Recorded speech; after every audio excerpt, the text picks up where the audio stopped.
پروردگار عالم اپنے اس کلام میں ہماری زندگی کا لاہ عمل بیان کر رہا ہے. ہمیں کرنا کیا ہے، ہمیں جینا کیسے ہے، بلکہ ہمیں مرنا کیسے ہے، وہ بھی اللہ اس آیت کا بیان کر رہا ہے. اور جینے کے لیے کیا چاہیے اور مرنے کے لیے کیا کرنا ہوگا، یعنی اچھا مرنے کے لیے، صحیح مرنے کے لیے، موت بھی ہو تو جینے والوں کے لیے رشک بن جائے، آرزو بن جائے، خواہش بن جائے کہ مرو تو ایسے مرو. صلوات پڑھے ذرا.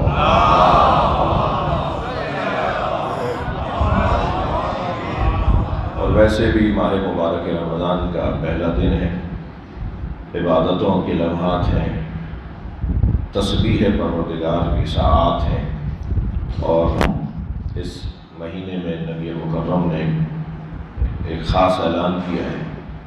اس اعلان میں بہت کچھ حضرت نے فرما دیا. ماہ شعبان کا آخری جمعہ تھا اور آپ کا خطبہ تھا، اور آپ نے اس خطبے میں آنے والے شاید 3 دن کے بعد ماہ مبارک شروع ہو رہا تھا جب حضرت نے وہ خطبہ ارشاد فرمایا. اس خطبے میں حضرت نے ماہ مبارک کو کیسے دیکھنا ہے، ماہ مبارک کے رمضان کا استقبال کیسے کرنا ہے، اس میں کیا ہونا ہے اور کیا ہمیں کرنا ہے، وہ نبی مکرم نے اس خطبے میں بیان فرمایا. اس کے آغاز میں حسین کلمات سرکار کے، یا ایھا الناس قد اقبل الیکم شہر اللہ بالبرکۃ والرحمۃ والمغفرہ الذی فیہ دعیتم الی ضیافۃ اللہ.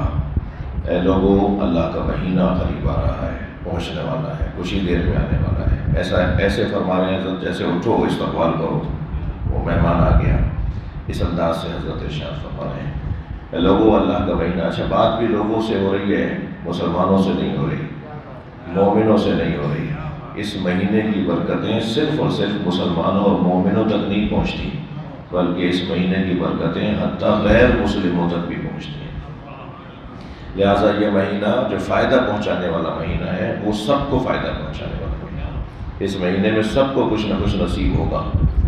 اے لوگو، یا ایھا الناس قد اقبل الیکم شہر اللہ. اس مہینے میں اے لوگو، اللہ کا مہینہ آنے والا ہے. اقبل الیکم، تمہارے قریب آ رہا ہے، نزدیک آ گیا ہے. ہمارا کوئی عزیز ترین فرد جس کو ہم نے بلایا ہوتا ہے یا جس کا پتہ ہوتا ہے کہ وہ آنے والا ہے، تو ہم بہت چین سے، آرام سے اپنے گھر میں، اپنے کمرے میں، گدے تکیے پر، کسی مسند پر نہیں بیٹھے ہوتے، بلکہ دروازے پہ جا کے کھڑے ہو جاتے ہیں کہ ہمارا کوئی عزیز پہنچنے والا ہے. اور وہ جو بے چینی کی کیفیت ہوتی ہے نا، اس کے استقبال کی، سرکار چاہ رہے ہیں ایسا تمہارا عمل ہونا چاہیے. ایسی تیاری کرو. اللہ کا مہینہ آنے والا ہے، اور اس مہینے میں اللہ نے تمہیں اپنی دعوت پر بلایا ہے. اور یہ وہ مہینہ ہے کہ جو مغفرت اور رحمت اور برکتیں لے کر آ رہا ہے. یعنی اس میں صرف اور صرف تمہیں کچھ نہ کچھ ملنا ہی ملنا ہے. اس میں تمہارا فائدہ ہی فائدہ ہے. ایک اور صلوات پڑھ لیں محمد.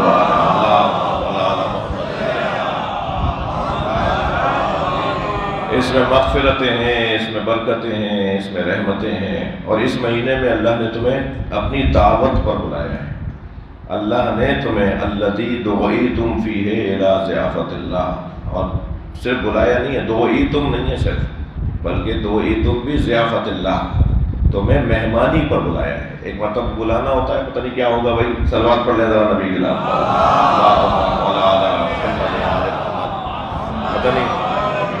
پتہ نہیں کتنی کھنچائی ہوگی، کتنے سزائیں سنائی جائیں گی، کتنے ہمارے گناہوں کو ہمیں بتایا جائے گا، کتنا ہمارے ساتھ وہاں یہ اعلان ہوگا کہ اب تمہیں اتنے کوڑے مارے جائیں گے، اب تمہیں اتنا عذاب جھیلنا پڑے گا. بلانا تو بلانا ہے، اور خاص طور پر اگر کوئی عظیم المرتبت وجود بلا رہا ہو اور کہہ رہا ہو کہ آ جاؤ میرے پاس ملنے کے لیے، تو 50 خیالات ذہن میں آئیں گے، پتہ نہیں کیوں بلایا ہے.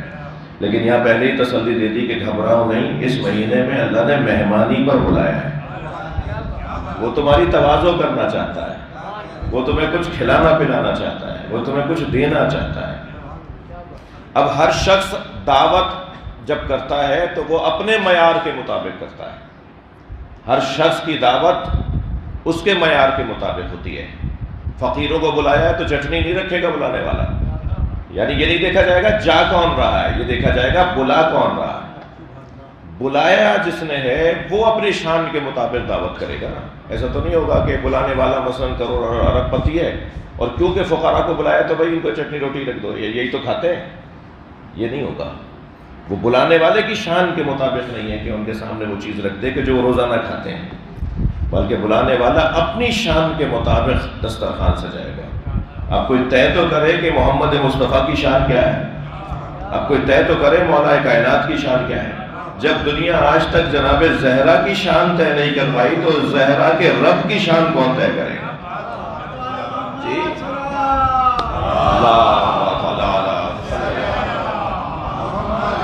مولا علی کے اللہ کی شان کون طے کرے گا؟ سرکار دو جہاں کے اللہ کی شان کون طے کرے کہ اللہ کی شان کیا شان ہے؟ وہ بلا رہا ہے جو خود علی کو بھی کھلاتا ہے، وہ بلا رہا ہے جو خود حسن و حسین کو بھی کھلاتا ہے، وہ بلا رہا ہے. دعائے عرفہ کے اندر امام حسین یہی تو فرما رہے ہیں کہ میں اس رب کی تعریف کیسے کروں جس نے مجھے وہاں کھلایا جہاں کھلانے والوں کی رسائی نہیں ہوتی. کیا حسین جملے ہیں. صلوات پڑھنے ذرا محمد وآلہ.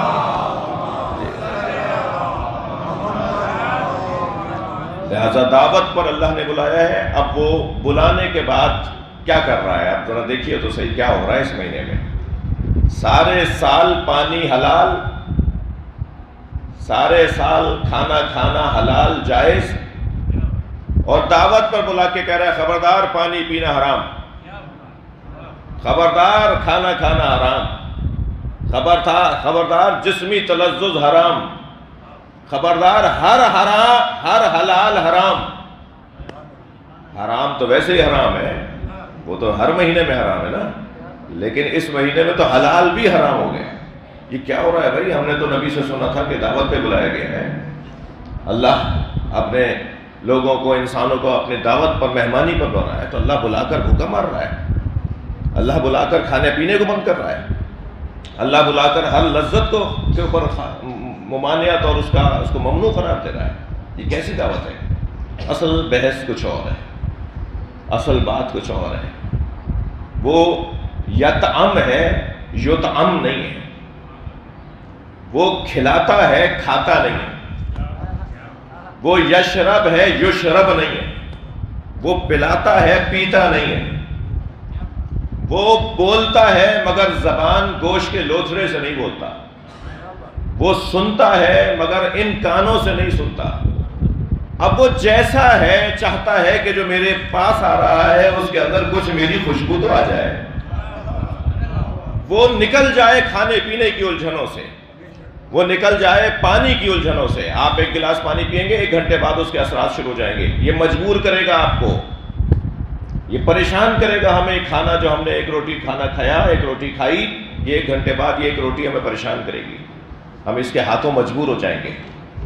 یہ ہمیں اپنے اسیر بنائے گی کھانے پینے سے زیادہ. اور جتنی چیزیں اللہ نے ماہ مبارک رمضان میں حرام قرار دی ہیں وہ سوائے الجھنے ڈالنے کے کوئی اور چیز نہیں ہے. وہ چاہتا ہے ذرا تھوڑا سا رخ بدل کے بھی تو دیکھو، تھوڑا سا اپنا انداز تبدیل کر کے بھی تو دیکھو، تھوڑا سا اس چیز کو بھی تو مضبوط کرو کہ جس چیز کو میں تمہاری ذات کا جوہر قرار دے چکا ہوں. بدن تمہارا جوہر نہیں تھا. اگر بدن کی بنیاد پر تم فخر کرتے ہو تو اونٹ کا اور ہاتھی کا بدن تم سے زیادہ مضبوط ہے. تمہارا نمو کرنا کہ اتنے سے تھے اور 6 فٹ کے ہو گئے، یہ نمو کرنا یہ تمہاری خصوصیت نہیں تھی. نمو تو بڑے بڑے درخت اچھا کر رہے ہیں. اتنا سا پودا ہوتا ہے، وہ اتنا لمبا درخت ہو جاتا ہے کہ اس کو دیکھنے کے لیے انسان کو اپنی پوری گردن موڑنا پڑے تب بھی نظر نہ آئے اس کی آخری اس کی ٹہنی. نمو کرنے والا نہیں بنایا تھا میں نے تمہیں. میں نے تمہیں گھومنے پھرنے والا معاشی نہیں بنایا تھا. جی یہ ساری جانوروں کے اور حیوانات اور مخلوقات کے ساتھ جو لفظ آیات اور احادیث میں آئے، میں نے تمہیں معاشی مشق کرنے والا، چلنے والا، دوڑنے والا، بھاگ دوڑ کرنے والا ہی نہیں بنایا تھا. اس سے تو اچھے اور بہت سارے جانور ہیں اور بہت ساری مخلوقات ہیں جو تم سے زیادہ اچھا دوڑ سکتے ہیں. میں نے تمہیں یہ نہیں بنایا تھا.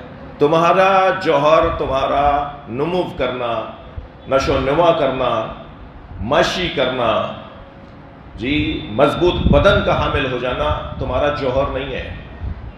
تمہارا جوہر تمہاری روح ہے. تمہیں مجھ سے قریب کرنے کا جو ذریعہ ہے وہ تمہارا بدن نہیں ہے. تمہیں مجھ سے قریب کرنے کا ذریعہ تمہاری روح ہے. میں اس مہینے میں تمہاری روح کو طاقتور بنانا چاہتا ہوں. میں اس مہینے میں تمہیں اپنے پاس بلا کر تمہاری روحوں کو مضبوط کرنا چاہتا ہوں.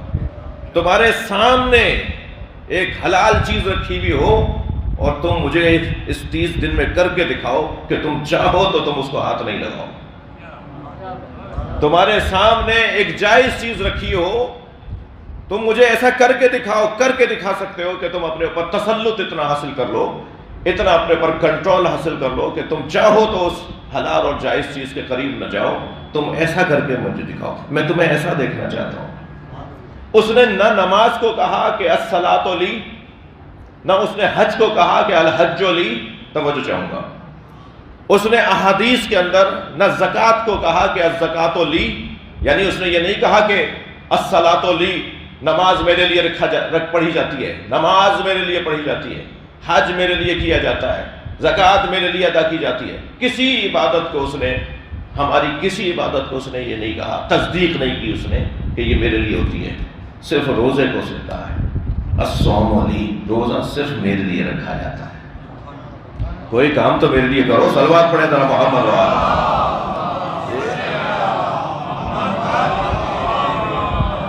نماز کے لیے یہ کہ کیا معلوم کہ یہ کس لیے پڑھنے آئے ہیں. جی عارف بھائی سے ملاقات کرنی تھی، ہم نے کہا علی وقت مسجد میں جا کے نماز پڑھ لیتے ہیں، وہاں ان سے بھی ملاقات ہو جائے گی. تو معلوم ملاوٹ ہو گئی نا، شرک ہو گیا نا. ہم آئے تھے نماز دکھائی دے رہے نماز پڑھنے والوں میں، اور آئے ہیں ہم کسی سے ملاقات کرنے والوں میں، تو ہو گیا نا، ملاوٹ ہو گئی نا. زکوٰۃ دے رہے ہیں صاحب، بڑا پیسہ ہے ماشاءاللہ، زکوٰۃ نکالنے والے ہیں بھائی، غریبوں اور مسکینوں کا بڑا خیال کرتے ہیں، اپنے ہاتھ سے ادا کرنے کا بھی شوق ہے کہ اپنے ہاتھ سے ادا کریں. تو معلوم ہے اس کے اندر 1% صحیح، ایک بال برابر صحیح ملاوٹ آنے کا شائبہ امکان ہے. مگر واحد عبادت، اور حج تو ویسے ہی چوک چوراہے پہ اور بستے روڈ پر اور میدانوں اور صحراؤں میں ہوتا ہے، ویسے ہی سب کے سامنے ڈھول پیٹ کے ہوتا ہے. اور واپس آنے کے بعد بھی ولیمہ کرنا ہے بھائی، بتانا ہے بھائی حج کر کے آئے ہو. تو وہ معلوم ہوا کہ ہر کام کے اندر کوئی نہ کوئی رکاوٹ، کوئی نہ کوئی ملاوٹ شامل ہے. مگر اللہ حدیث قدسی میں ارشاد فرماتا ہے الصوم لی، روزہ میرے لیے رکھا جاتا ہے. آپ کبھی اس زاویے سے اس حدیث قدسی کو دیکھیے جو میں آپ کو سنا رہا ہوں. ہم کوئی نہ ہو ہمارے گھر میں، کوئی نہ ہو ہمارے گھر میں، فریج میں ٹھنڈا پانی بھی رکھا ہوا ہے، لذیذ کھانے بھی بس صرف گرم کرنے کی دیر ہے، سب چیزیں موجود ہیں، کوئی ہمیں دیکھ نہیں رہا، کوئی ہمیں ٹوک نہیں رہا، مگر ہماری رغبت ہی نہیں ہوتی طلوع فجر سے لے کر اور غروب آفتاب تک. ہم پر تو پاکستان والوں پہ تو اللہ کا کرم ہے کہ 12-14 گھنٹے کا روزہ ہو جائے گا. جی بعض ممالک تو آپ لوگ جانتے ہیں کہ 22 گھنٹے کے روزے بھی ہیں، اور بعض علاقوں میں تو 22.5 گھنٹے اور شاید 23 گھنٹے کا 1 گھنٹے کے لیے کھلتا ہے، اس کے بعد دوبارہ سے باندھ دیا جاتا ہے. وہ معلوم ہے 22 گھنٹے تک روزہ رکھنا ہے، 24 گھنٹے میں 22 گھنٹے روزے میں. سب کچھ موجود ہے، سب کچھ سامنے ہے، مگر رغبت نہیں ہو رہی ہے، دل نہیں کر رہا یہ پانی پی لو. وہ کون ہے کہ جس نے روکا ہوا ہے؟ یہ خلوص، یہ سچائی تنہائی میں تو ظاہر ہوتی ہے نا. جی میرے مولا امام جعفر صادق علیہ السلام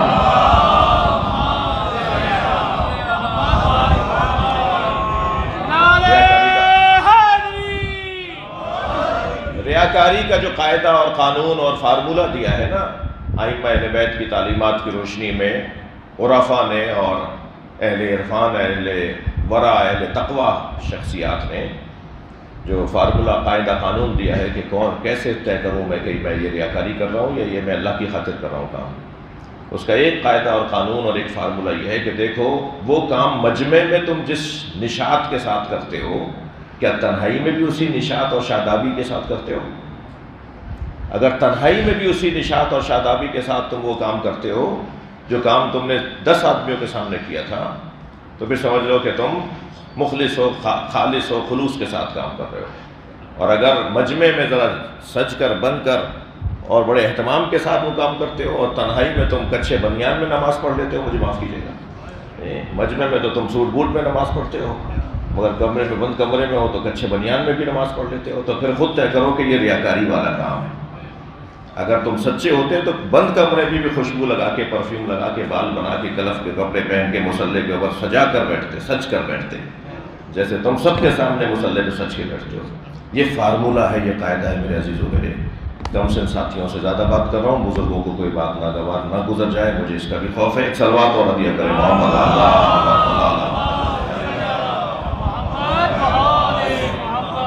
مرحوم مغفور کے لیے ایک اور بلند صلوات کریں.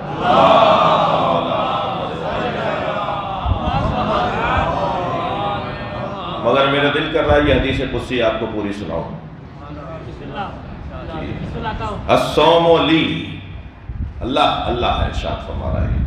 اچھا, جو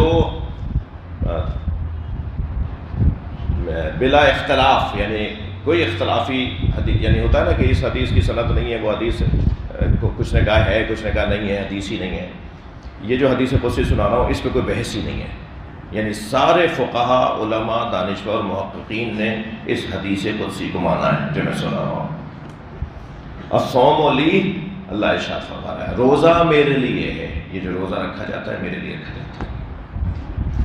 انا, اچھا پہلے ایک تمہیدی جملہ کہہ دوں کہ پہلے عربی عبارتوں پر, حتیٰ قرآن پر بھی, حدیث پر بھی, عربی عبارتوں پر اعراب اور نقطے نہیں ڈالے جاتے تھے. وہ ادیب, پڑھنے والا خود سمجھتا تھا کہ یہ کیا لکھا ہوا ہے. طالب علموں کو جہاں کہیں الجھن ہوتی تھی تو ان کا استاد سمجھا دیتا تھا کہ اس کے اوپر یہ نقطہ لگا دو تو یہ مثال کے طور پہ نون ہے, اس کو اگر ہٹا دو تو نون ہے. مثلا نیچے نقطے ڈال دو تو یہ پے ہے, اوپر 2 نقطے ڈال دو تو تے ہے. وہ پھر استاد بتاتا تھا. اس حدیث کے اندر بھی انا الصوم لی, روزہ میرے لیے ہوتا ہے. انا اجزی بے, اب بغیر اعراب کے آپ لکھیں انا اجزی بے, اس کو الف جیم زے چھوٹی ہے, بے اور ہے بے, اس کو اگر آپ بغیر اعراب کے لکھیں گے تو انا اجزی بے بھی پڑھا جا سکتا ہے اور انا اجزی بے بھی پڑھا جا سکتا ہے. یعنی 2 اعراب صحیح ہیں اس کے, ایسا نہیں جو بھی لگا دیں جو صحیح ہوں. اجزی نہیں لگایا جا سکتا کیونکہ اجزی کوئی لفظ ہی نہیں ہے. لیکن جو جائز لفظ ہے, یعنی جو لفظ بنے گا عربی میں, وہ یا زبر لگے گا, اجزی لکھا جائے گا. اکتا تو نہیں رہے میری بات سے آپ؟ نہیں تو ایک صلوات پڑھیں.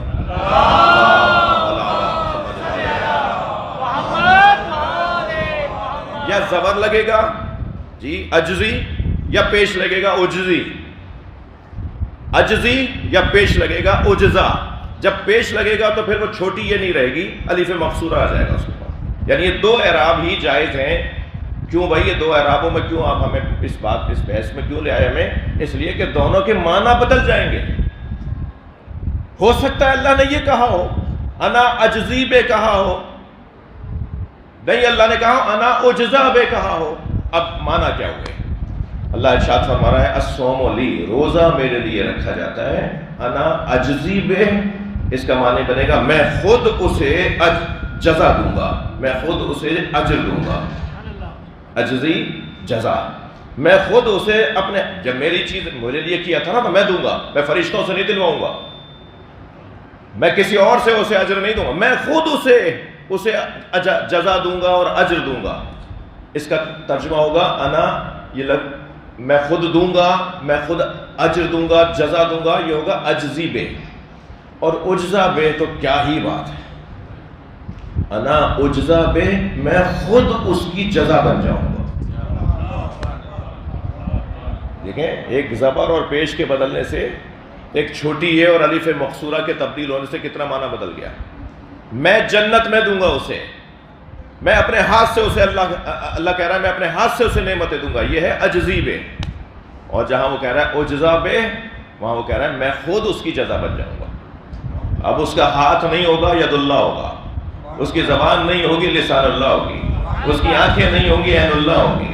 میں اس کے چہرے کو وجہ اللہ بنا دوں گا, میں اس کے پورے وجود کو ولی اللہ بنا دوں گا. سبحان اللہ, صلوات پڑھ لیں محمد وآلہ.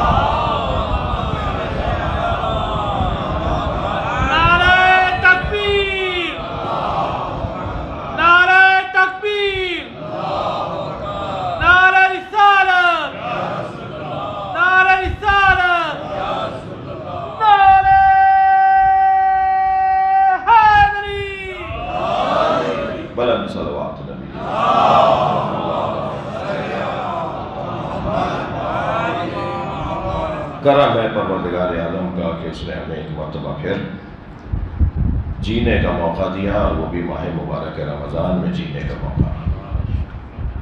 انفاسکم فیہ تسبیح، سرکار فرما رہے ہیں اس مہینے میں تمہارا سانس لینا تسبیح ہے، تمہارا سانس لینا تسبیح ہے۔ نومکم فیہ عبادہ، اس مہینے میں روزہ رکھ لو اور اگر سو بھی گئے تو یہ تمہارا سونا بھی عبادت ہے۔ اس مہینے میں ایک صدقہ، اس مہینے میں ایک کھجور کا دانہ صدقہ دینا ایک پہاڑ صدقہ دینے کے برابر ہے۔ کتنا بڑا پیکج مل رہا ہے بھائی، چھوٹے چھوٹے کاموں کے بڑے بڑے ثواب، تھوڑے تھوڑے کاموں کے زیادہ سے زیادہ اجر و ثواب ہے۔ یہ مہینہ نیکیوں کا مہینہ، اور وہ جو میں نے پہلے آغاز میں ایک جملہ کہا کہ خود انحصاری کا مہینہ، خود اعتمادی کا مہینہ، اپنی روح کو مضبوط بنانے کا مہینہ، اپنے اعصاب کو مضبوط بنانے کا مہینہ، اپنے وجود کو کے اوپر انحصار کرنے کا مہینہ، اپنے ارادوں کو پختہ بنانے کا مہینہ۔ ارادہ ہے نا، یہ ارادہ کر لیا کھانا نہیں ہے، ارادہ کر لیا پینا نہیں ہے، اس ارادے کو پختہ بنایا جا رہا ہے 12 گھنٹے تک، 16 گھنٹے تک، 18 گھنٹے تک، بعض ملکوں 22 گھنٹے تک اس ارادے کو پختہ کیا جا رہا ہے۔ ارادہ کر لیا، ہم اپنے ارادے پہ قائم رہ سکتے ہیں۔ مولانا کیا کریں، نماز ہماری چھوٹ جاتی ہے، بھائی اس کا مطلب ارادے میں کمزور ہو نا، اور چیزیں کیوں نہیں چھوٹتی، فلاں کام کیوں نہیں چھوٹتا، فلاں کام کیوں نہیں، تم اپنے اسے تم بھولتے نہیں ہو، اسے نماز بھول جاتے ہو، اس کا مطلب ہے کہ ایک کام کے اندر ارادے میں پختگی نہیں ہے۔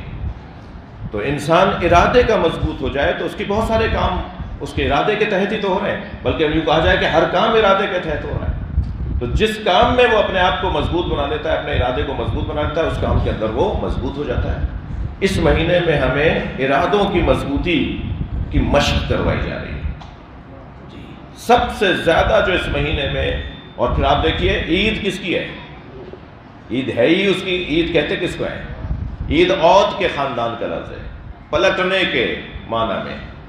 یہ عید ہو رہی ہے بھائی، یعنی یہ سب پلٹ آئے، یہ واپس آ گئے، جیسا میں نے چاہتا تھا ایسے ہو گئے، یا جیسا میں نے انہیں بنایا تھا یہ ویسے ہو گئے، میں نے جیسا انہیں بھیجا تھا یہ ویسے ہی ہو گئے، اب جیسے تھے ایسے ہی ہو گئے، لہٰذا اب عید انہی کی تو عید ہے، اور عید کس کی ہے، عید تو اس کی ہے ہی نہیں جس نے سارے مہینے میں روزہ ہی نہیں رکھا ہو، نماز ہی نہ پڑھی ہو، قرآن ہی نہ کھولا ہو جی، اسے یاد ہی نہ آیا ہو، اس کے لیے کوئی فرق ہی نہ ہو کہ مثلاً جو ہے وہ شوال کا اور ذی قعدہ کا مہینہ، اور جو ہے وہ رجب کا اور شعبان کا مہینہ، اور ذی الحج کا اور ذی قعدہ کا مہینہ، اور ماہ رمضان کا مہینہ، جس کے لیے برابر ہو، کوئی فرق ہی نہیں ہے اس کے لیے عید تھوڑی ہے، عید تو اس کے لیے ہے بھائی موت کی مجلس ہے، اِیصال ثواب کی مجلس ہے، کڑوی کڑوی باتیں سب سے پہلے میں اپنے لیے کر رہا ہوں، پھر شاید کسی بچے کے لیے کر رہا ہوں۔ عید ہے ہی اس کی کہ جس نے اس مہینے میں اپنے آپ کو سنبھال لیا ہو۔ ایک کچھ غلط فہمیاں ہیں میرے عزیزوں، ان غلط فہمیوں میں غلط فہمی یہ ہے کہ قرآن اگر اس مہینے میں شروع کیا تو ختم بھی کرنا پڑے گا، تو جب ختم کر نہیں سکتے تو شروع کیوں کریں، ختم تو ہوگا نہیں ہم سے، یہ بھی بہت بڑی غلط فہمی ہے۔ ایک آیت پڑھنا اس مہینے میں پورا قرآن پڑھنے کے مترادف ہے، ایک آیت پڑھنا، کوئی بات نہیں 10 سے پارے پڑھ سکے، کوئی بات نہیں 5 سے پارے پڑھ سکے،